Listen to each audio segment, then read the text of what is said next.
What's up, tribe? How you guys doing? Go ahead and hit that subscribe button. I hope you like this video. This is going to be your Greenleaf Season 3 finale. Now, let me say this. Greenleaf never, Greenleaf never, it never disappoints, okay? But, what I will say is, last week should have been the finale. The way they left it last week, with us not knowing what was going on with Bishop, with Lady Mae, just preaching, with the blood results, not knowing if Lionel was the daddy or not the daddy. Like, that was a lot of cliffhangers that they really could have, y'all right up my nose, that they really honestly could have left us hanging for a couple of months. But they did set up next season, and I'm going to get to that. Next season is set up very nicely. Very nicely. So let's get into this. We pick up where we left off with Basie holding the gun on Bishop. And Clarissa, not Carissa, I always want to call that girl Carissa. Corinne. Excuse me, Corinne walks into Bishop's office. And of course, Basie, he pulls the gun on her. She's in shock. And Bishop is begging. You know what I mean? Bishop is like, do not shoot her, please. Don't do this, don't do this, don't do this. Basie ends up letting Corinne go. And, you know, Bishop is like, she's not going to call the police, right? Right? You're not going to call the police. Like, just let her go. Like, she's not going to do nothing. She good. And when he lets her leave the room, Bishop says, see, up until this point, you thought you were a killer. But you're not. Basically saying, look, you let this girl go. You ain't really what you think you are. So, go on to put that gun down. He said, and go in peace to serve the Lord. You know what I mean? Basie ends up leaving. And honey, Bishop about fell out on that couch. He was a huffing and a puffing. I don't blame him. He thought, hey, God sent him a vision, but he was thinking for a minute, maybe it ain't what I thought it was. Because, honey, he's probably saw all his life flash before his eyes, which I can only imagine. So, of course, Corinne went straight to Lady Mae and said, Lady Mae, you know, it's the Bishop. Lady Mae runs in there, and, you know, he's like, look, don't call the police. It's over. It's whatever. And she was like, what the hell you mean it's over? He tried to kill you. And they, like, what? But Bishop was like, look, just let's let it go. He's gone. No harm, no foul, basically. And I don't know. I'm not really clear why. You know what I'm saying? Just because you told him you weren't going to do it. Nigga, please. You had a gun on me. All bets are off. But whatever. Sister Patterson let Lady Mae know. She said, honey, you preached that thing down and you just got yourself a church. And when she was meeting with the bishop, you know, she said, Bishop, I need you to go back to Percy's house. I need you to go rest. And Bishop said, no, wait a minute, I'm out of order. I'm out of order, y'all. Because there's a lot that went down. I want to stay in order. So let's go on over to Jacob and his wife. They're talking, and he's like, look, he let her know what happened with Bishop and everything. And he said, look, with all this going on, can we not talk about divorce right now? She said, look, I don't know. He said, but really, like, you know, everything going on with the church and with the court and everything. He said, it was just a kiss. I didn't mean it. Like, I'm sorry. It was just a kiss and I just didn't mean it. And she said, look, do you see me packing my bags? But what I can't promise you that I'm never going to leave. I can only basically say I ain't leaving right now. So Jacob was like, all right, all right. That's the best you're going to give me, then okay, that's the best I'm going to get, all right. And then he gets a phone call, and it's the accountant, right? And he going to answer the phone talking about something, what's up, brother? Brother? He trying to get your ass arrested. He told the FBI you was stealing money. What you mean, brother? I ain't nobody brother. Come to find out, the board over at Calvary done voted his ass out because the accountant talking about some, he can't be trusted, and he's not a steward for the, anyway. They done voted Jacob ass out. So Jacob ain't got no job. He ain't got no church. He ain't got no job. And where he's living, I believe, is a parsonage. So I know it was Basie's house. So I'm thinking it was probably all under Calvary's name. So he ain't got nowhere to live either, honey. And y'all know Carissa. Carissa went into stealth mode, right? She started talking about what's going on over there at Calvary. And he said, well, my mom's going to take over the church. She said, well, go on, you know, go on, hook that up. So, we'll get back to that. let's jump back over here. So we see that Lady Mae and Grace are having this conversation. No, rewind. The Grace and Hope people met with the deacon, with the head of the deacon board, and with Grace, with Gigi, and they basically let her know, look, we got the votes, we got the paperwork, we basically getting ready to oust your daddy and your mama, and we're gonna bring them in, but we want you to serve as interim pastor for a year, just to help bring everybody together, just to calm all the waters, and then we'll bring in our own people. And Grace, of course, was like, okay, so basically what you want me to do is agree to let you put my parents out the church. And, you know, they were like, well, if you don't, somebody else will, you know, basically. She said, well, can I get some time to pray on it? So then we see her and Lady Mae talking. And she's trying to tell Lady Mae what's up. She's like, look, I know that, because Bishop, yeah, I'm sorry, because I said I was out of order, but I wasn't out of order. Bishop told Lady Mae, they had a doctor come in and check Bishop and all that. Bishop told Lady Mae he could have the church. He said, look, you can have the church. I'm stepping down. I'll name you as head pastor. And of course she was like, oh, thank you so much. Oh, thank you. But, so so as of right now, she thinks she about to be the head of the church. So her and Gigi are talking. Gigi letting her know, look, the deacon board, they done got this whole plan in place. They done got what they need. They got the votes. They got this. They got that. And they want me to serve as interim. And she was like, well, what did you say? She said, I told them I need to think about it. She said, you couldn't just say no. You couldn't just say no. She said, but if I said no, they just going to bring their own people in here anyway. So at least if I'm there, I can keep an eye on what's going on, and I can try to finagle some things. But if I say no, we don't know what's going to come up in here. So then she said, so then they get to talking about,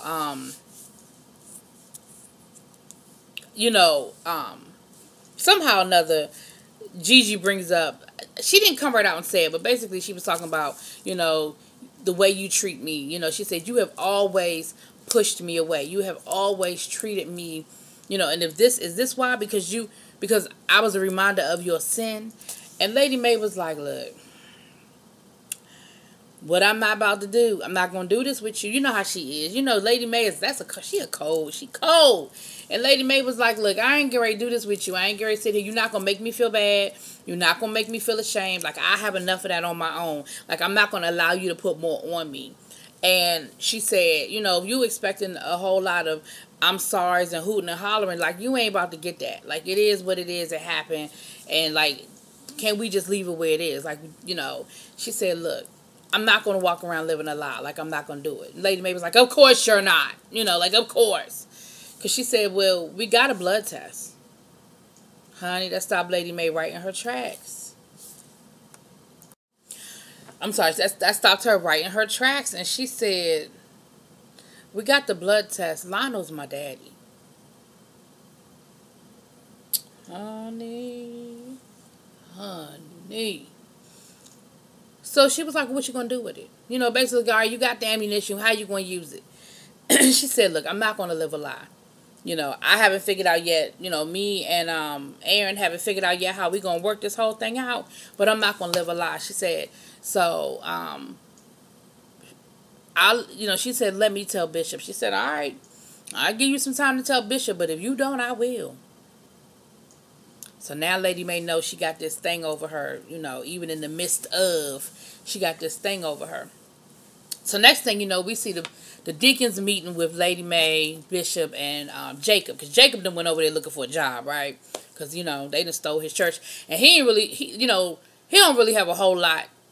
His fight is different over at Calvary than it is over here at the Greenleaf church. Because he only been there for a little while. Basically left in disarray and scandal. And so, he's easily disposable versus over here with, I said Calvary. Y'all know what I'm talking about. Bishop started that church. This is Bishop's church. And that's been this family, the whole family built that church up. So it's a different kind of fight. So now we're here with the fight because Bishop said He said, yeah, your mama about to go toe to toe with the deacon boy, and I can't wait to see this. So he was in the back, sort of like just as a spectator, him and Jacob. And Lady Mae, honey, them fangs came out.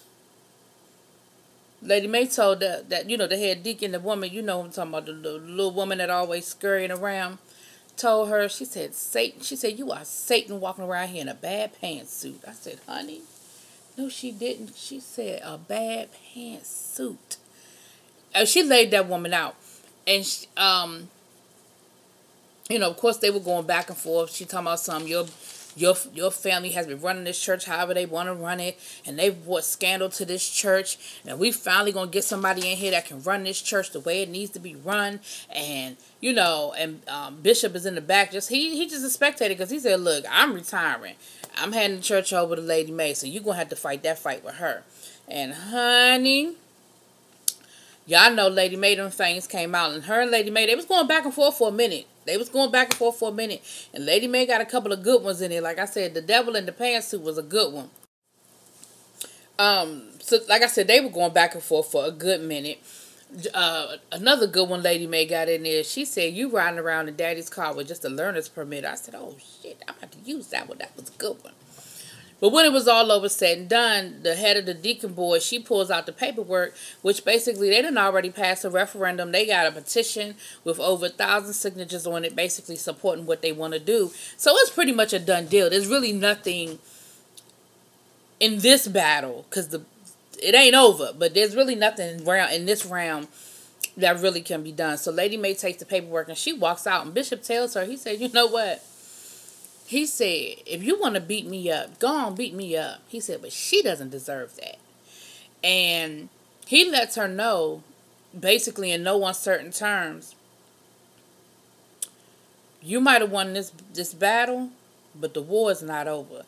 And she said, well, we're signing with hope and grace, because that's what this church deserves. He said, you're right. That's what y'all deserve. Because, so it may, it's going to give them a moment to take them back a little bit. I said, oh, Lord, that's when I knew then. I said, okay, they're not going out without a fight. They're not going down without a fight. It's going to be a whole lot going on with this. So I said, now we tying up some loose ends, but we building up to next season, because all the next season is going to be about them. We'll get there. So we see Jacob and Carissa. They back at the house, right? And Jacob is letting Carissa know what happened, what went down there. His mama ain't going to be the head of the church either. It's going to be Gigi. And Carissa said, okay, well, you still need to be over there and be her assistant pastor. Like, come on, that's still your... She said, you know what? I can't divorce you. Because you don't even know how to do this. You wouldn't know how... You would flounder without me. You need me here to help you finesse yourself into your next job. And Jacob was like, why do you care? First she talked about something, because I need to make sure you going to have enough child support to take care of me. He said, no, really. She said, no, really. She said, look, at the end of the day, regardless of what happens, I still need to make sure this family is okay. See, excuse me, this the old career. Let me tell y'all something. The last 30 minutes, 20 minutes of this episode was almost like the first episode of Greenleaf. Like, that was the old Carissa. Because that was the... Excuse me, that was the Carissa that was moving and shaking for him in the first place. Excuse me, y'all. To help him even get over to Triumph. Triumph is what the church I keep talking about. I keep calling it Calvary. But that's the old Carissa. What's wrong with me? And that's the Carissa that Jacob needs, right? Because he needs the Carissa that... He basically needs somebody to tell his ass what to do. And that's what she was doing. And he's just looking at her. And she's like, what? What are you looking at? He said, how long the kids gonna be gone? I said, oh, Jacob. She said, about an hour. Why? He said, okay. He laid her ass on that day, because they were setting the table for dinner. He laid her ass on that table and let her know, how much he needed her. You know what I'm saying? And you just sort of look in his eye like it was love. You know what I'm saying? It was all love. You could just tell that he was definitely remembering, and reminding her, and I think she finally gets it, because he was like, it was just a kiss. It was just a kiss, and it didn't mean nothing. So, the divorce off, y'all. The divorce is off. And so we see Lady Mae go and talk to the bishop. She says, can you come by the house for dinner tonight? I'll cook. And he could tell there's something, he sees there's something on her face. He could tell there's something going on. So you see them at the house, and she says, and they're having a good conversation, And she says, I need to tell you something. He said, okay, what's going on? She said, Gigi, Lionel was her father. And Bishop sort of, you see he's shocked in his face, and he reacts, you know what I mean? He does a lot of nonverbal. But here's the thing. He knew Gigi wasn't his daughter. I'm telling y'all he knew. What Lady Mae did was gave him the confirmation. It was confirmed. But he knew. He knew that baby wasn't his. He knew that wasn't his daughter. Bloodline. That's his daughter. But bloodline. And, he said, oh, okay. She said, okay. She said, I've been carrying this burden all these years and it's okay. He said, what you gonna do? He said, I can't risk losing. I can't worry about losing you. I done already lost you. You done already put me out the house. Like, what? No, he said, we're even. That's what he said. He said, we're even. She said, what do you mean we're even? And that's what he said. He said, what we gonna do? We done already broke up. You done already put me out the house. We divorced. What more is there to do or say at this point? And they hug, and you could just see, you could almost see the weight lifting off of her. And he said, she said, well, can you just come home? And just like that. Just like that. You know what I'm saying? Just like that. Because, of course, he coming home. He wants to come home. He ain't never want to leave. And so, he said, but I'll come back on one condition. He said, you got to work things out with Gigi. He said, because is this the reason why you have always treated Gigi the way you've treated her?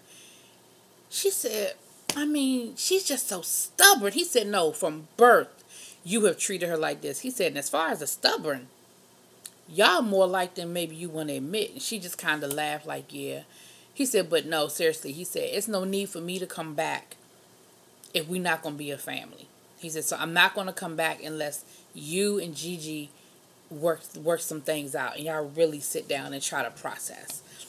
And so she apologized. She said, I'll try. No, she said, I'll talk to her. Then something really confusing went down, right? We see Tasha. Basie is on the phone calling Tasha, telling Tasha, just come on and meet us. We're going down to Mexico. We're going to Tijuana. He in the liquor store buying some liquor. She's looked like she in a florist van or something. And she's like, look, the FBI made me a good deal.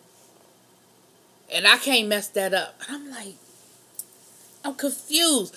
I'm confused on so many levels. Okay, I get it that she made a deal with the FBI, so she's not going to be prosecuted and she ain't in jail. I get that part.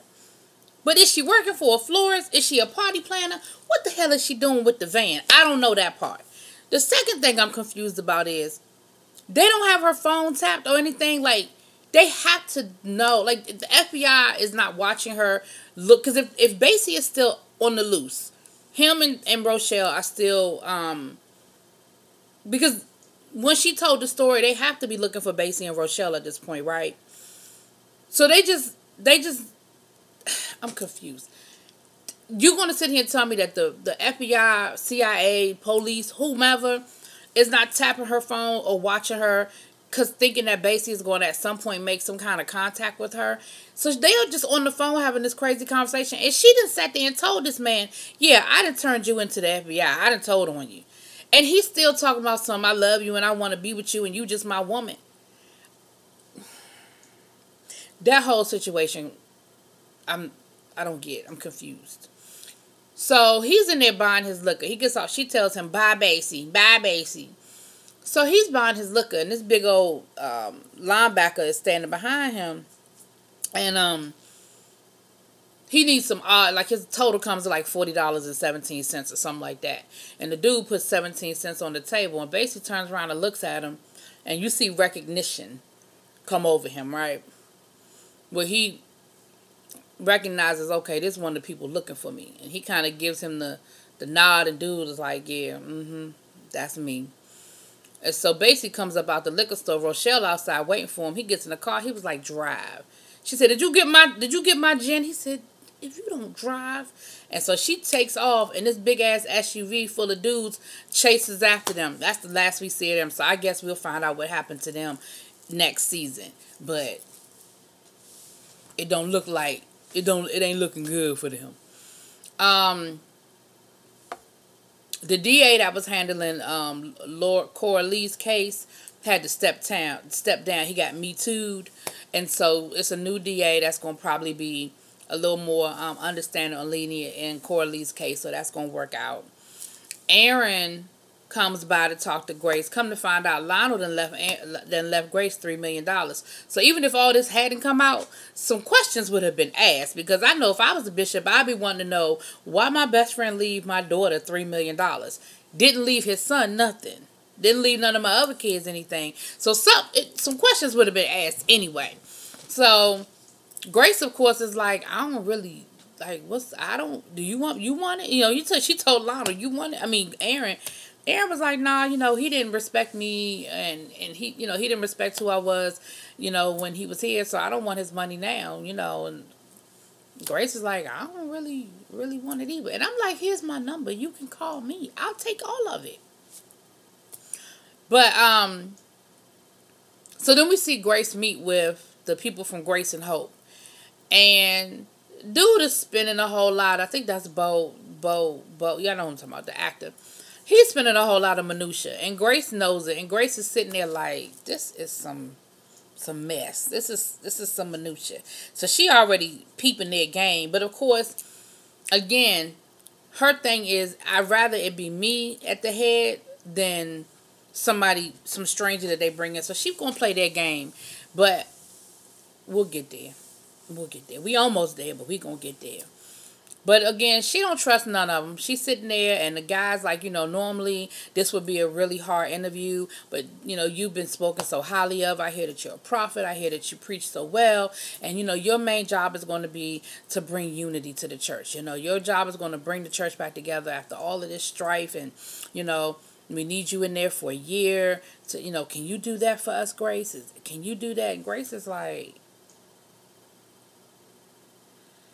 yeah, all right. You know, like I said, she peeped the whole game.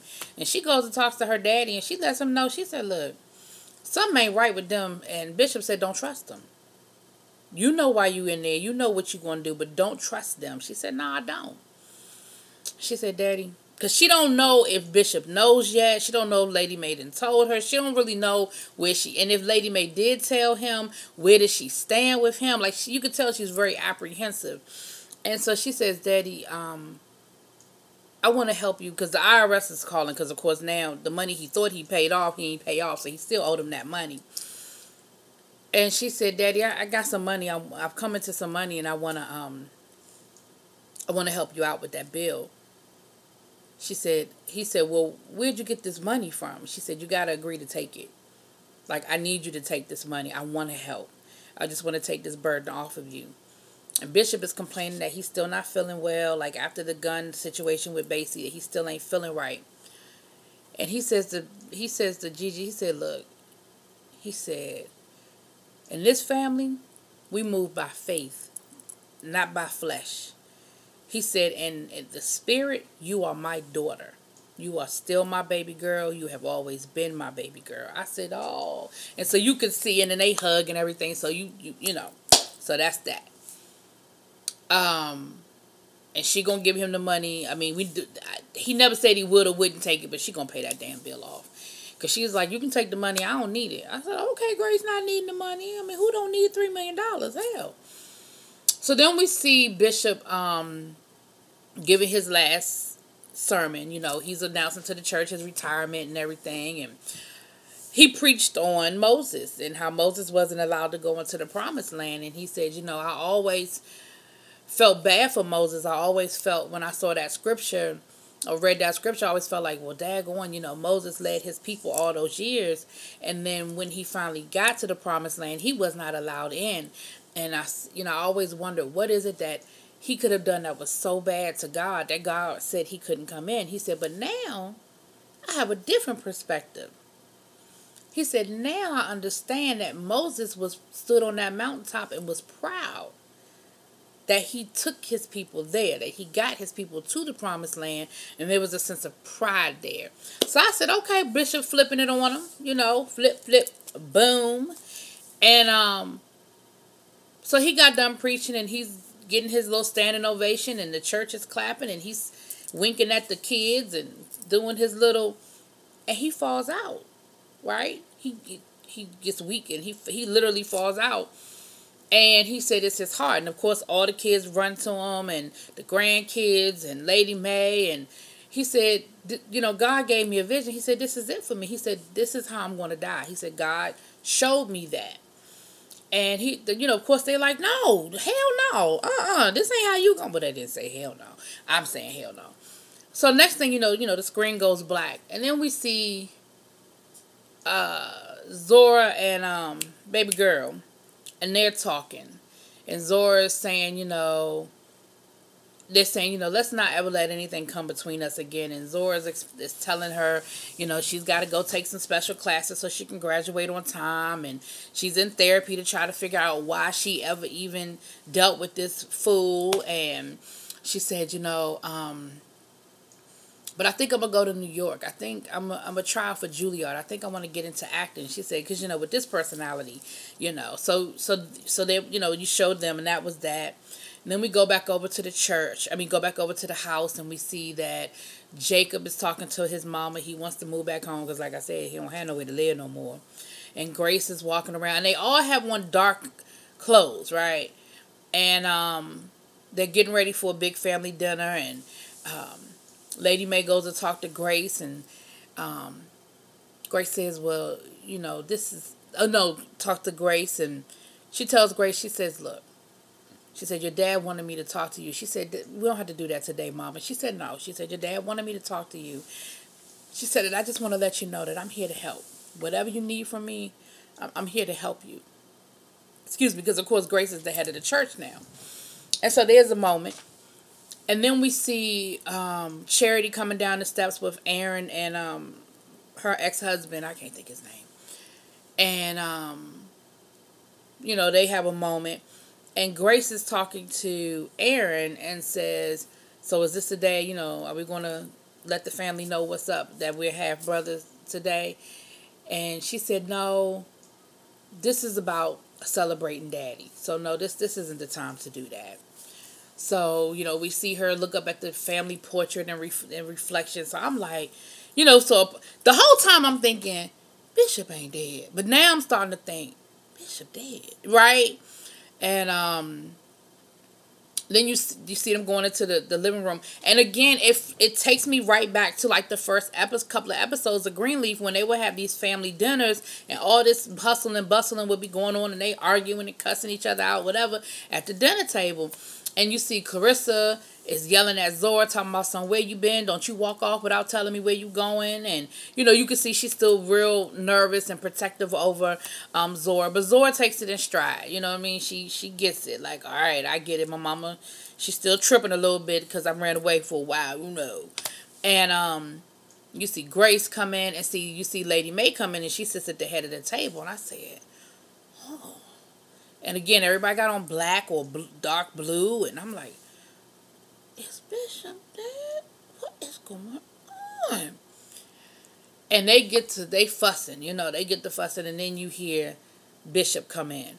And Bishop had a heart attack, and he was in the hospital for a month. And he said, I thought God had showed me that was my vision, that I was dying. He said, and in a sense I did. He said, because since I've gotten healthy and went to the hospital, I feel like I'm in heaven, because I'm retired and I've got that weight off of me. And so, but I realized that might have misunderstood the vision a little bit. And so they get ready to eat, and they ask Lady Mae says, Grace, do you want to say the prayer? So that's her way of again showing that she's accepting of Grace and of Grace's position. And Grace says the prayer, honey, and at the end of her prayer, Grace says, let the Lord give us nourishment for our bodies so that we will have strength to take back what's ours. She said amen. And the whole family said amen. So, like I said, last week could have been the finale, but the way they ended it this week, they tied up a lot of storylines. They left enough open, like the whole Basie and Rochelle thing, that's still open. But they tied up enough so that now you can clear the way for next season. Because next season is going to be about them getting that church back, honey. And it's going to be a fight. Let me tell you. I'm looking forward to it. Y'all let me know what y'all think in them comments. Peace. Happy Thanksgiving to everybody.